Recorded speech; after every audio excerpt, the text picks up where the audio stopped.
helping Christians understand what they believe and why they believe it. This is the passion of Dr. R.C. Sproul, founder of Ligonier Ministries. We offer the growing Christian thousands of practical educational resources rich in biblical truth. Each is created to help you understand Scripture and apply it to your daily living. Ligonier Ministries is here to equip you to give an answer for the hope that is in you. The Bible teaches nothing less than a whole world and life view, comprehensive enough for the inquiring scholar, simple enough for the child, yet so profound as to answer the deepest questions of meaning. A mind renewed by the Word of God can change the family, church, and the world. All of our resources draw on the rich heritage we have as Christians. Let us know today how we can help you continue your journey to the renewed mind.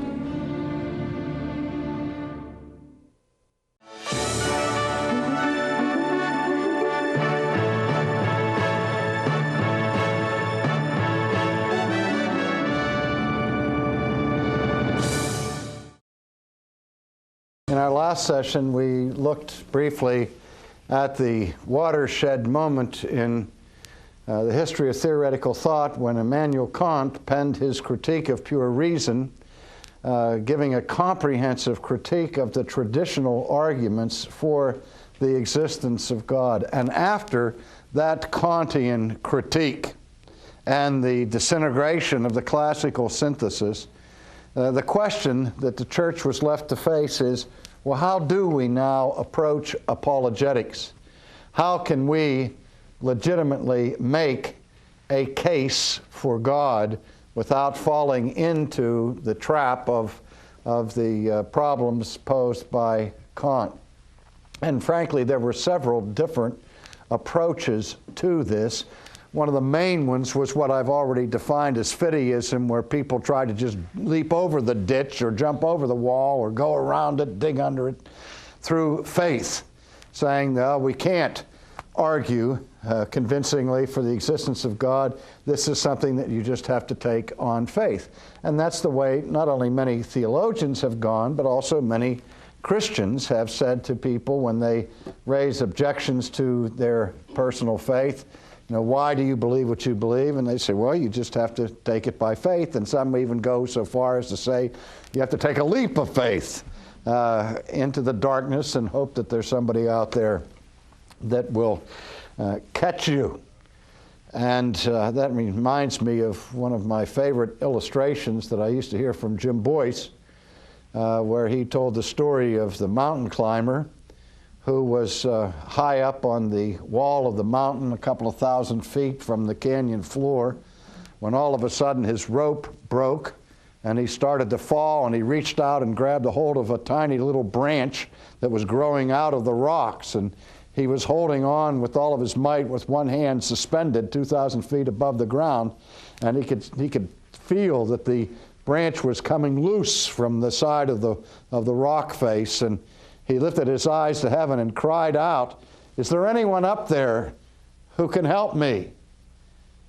And suddenly there was this deep voice coming out of the clouds saying, "I can help you. Trust me. Let go of the branch and have faith."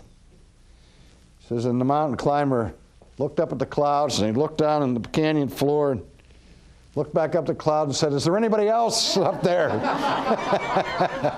that can help me?" That's part of the problem of just going on blind faith. And even though the term faith has a highly valued meaning to biblical Christianity, there is a difference between that faith and credulity and foolishness. But again, people are saying that the way of the Christian world is the way of faith, not the way of reason. The ancient church father Tertullian raised the question rhetorically, what does Jerusalem have to do with Athens? And he said, I believe Christianity because it's absurd. Well, if he means absurd from the world's perspective, that's one thing. But if he means really objectively absurd, then that would be a serious slander against the character of God and against the Holy Spirit, who is the Spirit of truth. Others take the position that the way to reconstruct theism is through appeals to history.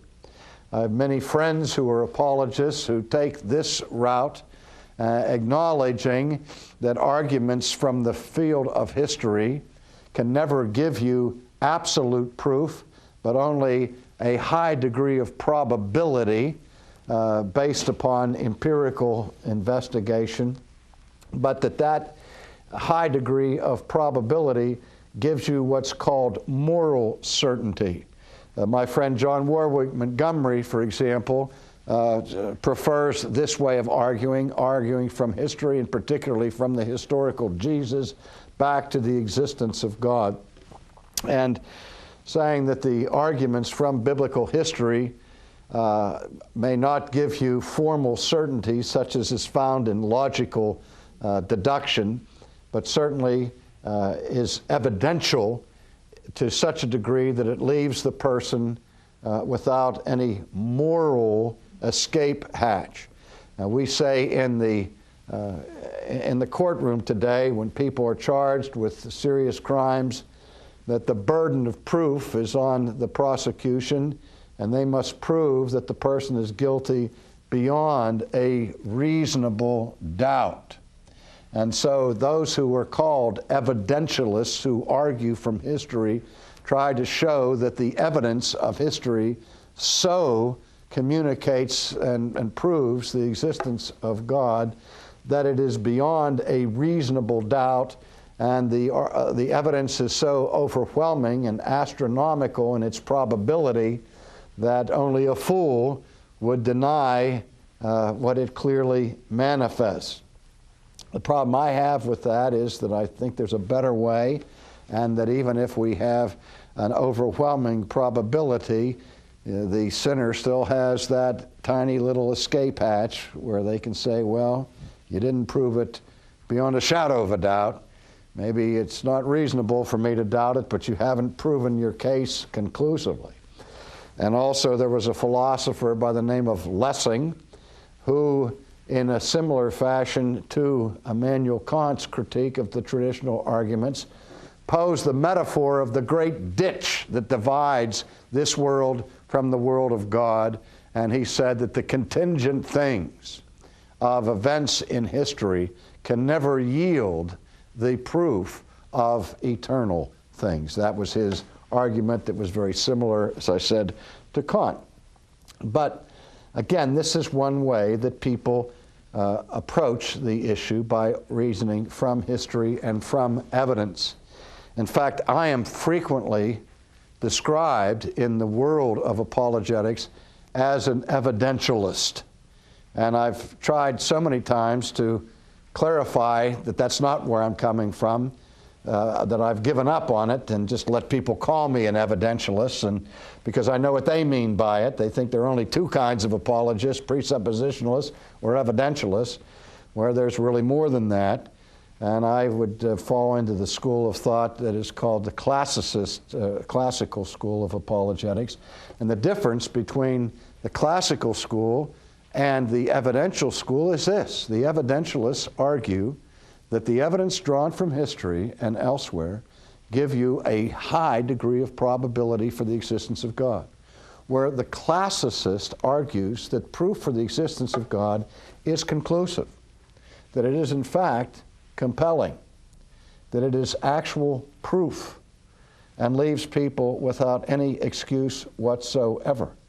Now, that's a very burdensome thing to claim, that you can prove the existence of God absolutely, because if you fail to do it, then you have mud all over your face for having made the audacious claim that your proof is compelling.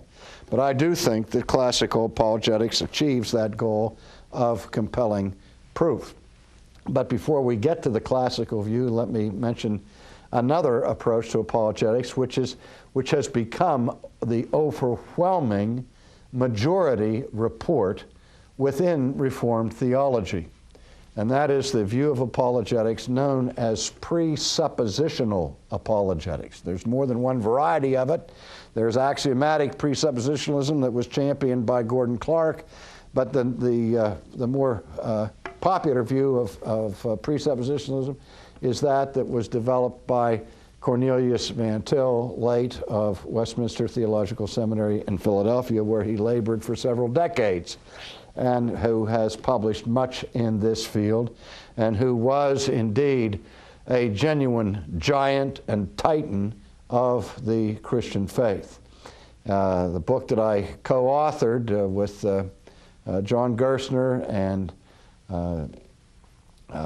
Lindsay, we entitled Classical Apologetics, includes in 1/3 of that book a comprehensive critique of presuppositionalism.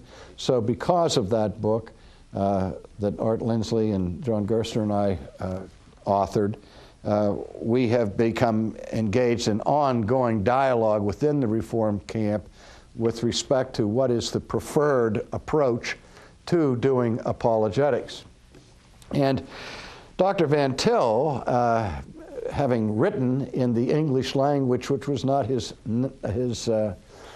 native tongue, he was a native of Holland, sometimes writes in a style that is somewhat difficult to follow, and because of that, not only do his critics differ among themselves as to what he was actually saying, but also some of his most noteworthy students differ in how they interpret him. Some of his students interpret Van Til as a fideist, whereas I think his most able interpreter, the late Gregory Bahnsen, did not see Van Til as a fideist, but saw him arguing a rational case for the existence of God. And I'm not going to get into a lot of discussion right now about presuppositionalism, only to say by way of introduction that the presuppositional approach says this, that in order to arrive at the conclusion that God exists, in order to prove the existence of God, you must start with your primary premise, your first premise, being the presupposition of the existence of God. In other words, that unless you start by presupposing the existence of God, you will never get to the conclusion of the existence of God. Now, of course, the immediate objection that is raised against that form of thinking is that a procedure of starting with the thesis that God exists and then reasoning to the conclusion that God exists involves a classic fallacy of logic called the petitio principii fallacy, or the fallacy of circular reasoning. And the fallacy of circular reasoning occurs when the conclusion appears already in one of your premises. See, that the conclusion is already assumed up here. And so this is a faulty form of reasoning which invalidates an argument. And that's been the chief objection raised against presuppositional apologetics. However, the defense that Dr. Van Til gave to that, because he was certainly aware that that charge would be made against this approach, he defended it by saying that, that all reasoning moves in a circular fashion, insofar as its starting point, its middle ground, and its conclusions are all involved with each other. Which is to say, if you start with a rational premise and you reason consistently in a rational way, your conclusion will be of a rational sort. And so with that kind of definition, Dr. Van Til justifies his use of circular reasoning, saying that it's no different from anybody else because all reasoning is circular in that sense. Well, those of us who don't adopt this approach to apologetics find in the justification for circular reasoning the commission of a second fallacy that is as deadly as the first one. The first fallacy is the fallacy of circular reasoning, which in classic categories of logic invalidates an argument. The justification for using circular reasoning involves the second fallacy, which is the fallacy of equivocation, where a term changes its meaning in the middle of the argument. When he justifies circular reasoning by saying that all reasoning is circular in the sense that its starting point and its conclusion are of the similar sort, that's not what is meant by circular reasoning. We've all understood that a rational argument, if it's going to be rational, must be consistently rational throughout. And why call that a circle when in fact it's linear? You begin with a rational premise, you use another rational premise, and you move and advance to a conclusion that is of a rational sort without running around in a circle. Now, granted, there is a presupposition in rational argument, the presupposition of reason, the presupposition of the law of non-contradiction, the presupposition of causality, and the other presuppositions that I've been setting before you in this class, including the basic reliability of sense perception and the analogical use of language. Now, those who defend Dr. Van Til here, like Greg Bahnsen, are saying really what Van Til is getting at here is something a little deeper than a superficial exercise in circular reasoning. What he's saying is that if you want to assume rationality, to even assume rationality involves you, out of necessity, of presupposing the existence of God. Because without God, there is no foundation for rationality. There's no foundation for trusting the law of causality. There's no foundation for trusting the basic reliability of sense perception. And so even though you don't admit it, when you advocate reason, you are already assuming the ground of that reason, which is God himself. So let's just be open and above board and say anybody who presupposes rationality is therefore presupposing the existence of God, and they're simply disguising that. And so I feel the weight of that because we certainly agree as classicists that it is true that if rationality is to be meaningful, and if these presuppositions of epistemology that I'm talking about are sound, then they scream for the existence of God. But that's exactly what classical apologetics is trying to prove, that if you want to be rational, you've got to affirm the existence of God, because the very reason that you're presupposing demands the existence of God. But we have to show people that, and we don't think it's a good strategy to muddle the argument by saying, well, you have to start with the existence of God in your premise, in your argument, in order to approve it. Because then the other guy says, well, I'm going to start without the premise of God, and I'm going to end up in meaninglessness. Okay? And now what you have is a tie. And as they say, that's like kissing your sister. And we're not interested in that kind of experience. So the biggest objection that I have, frankly, besides these logical errors to presuppositionalism, is that nobody starts with God except God. You can't start in your mind with God, the knowledge of God, unless you're God. Where we say you start is with self-consciousness. And from self-consciousness, you move to the existence of God. You don't start with God consciousness and move to the existence of the self.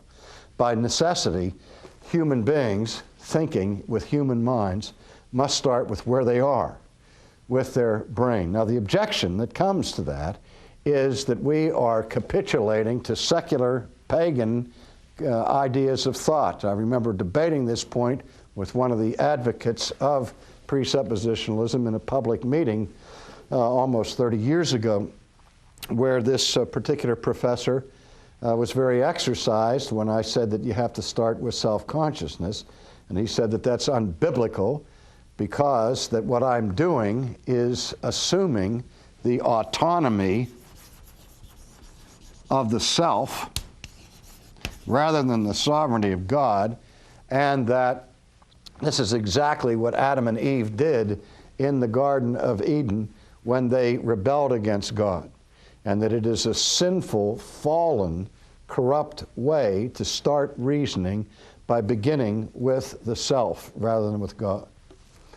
And I said to him, I would certainly agree that if my first supposition, my primary premise in reasoning was the autonomy of myself, that I would be guilty of everything you say, that I would be indeed already embracing paganism, and I could only end up, if I were indeed consistent with the deification of the self and the rejection of God. But I said we don't start with the autonomy of the self, but simply the consciousness of the self. And I reminded my friend that Augustine himself said that with self-consciousness always comes immediately an awareness of finitude.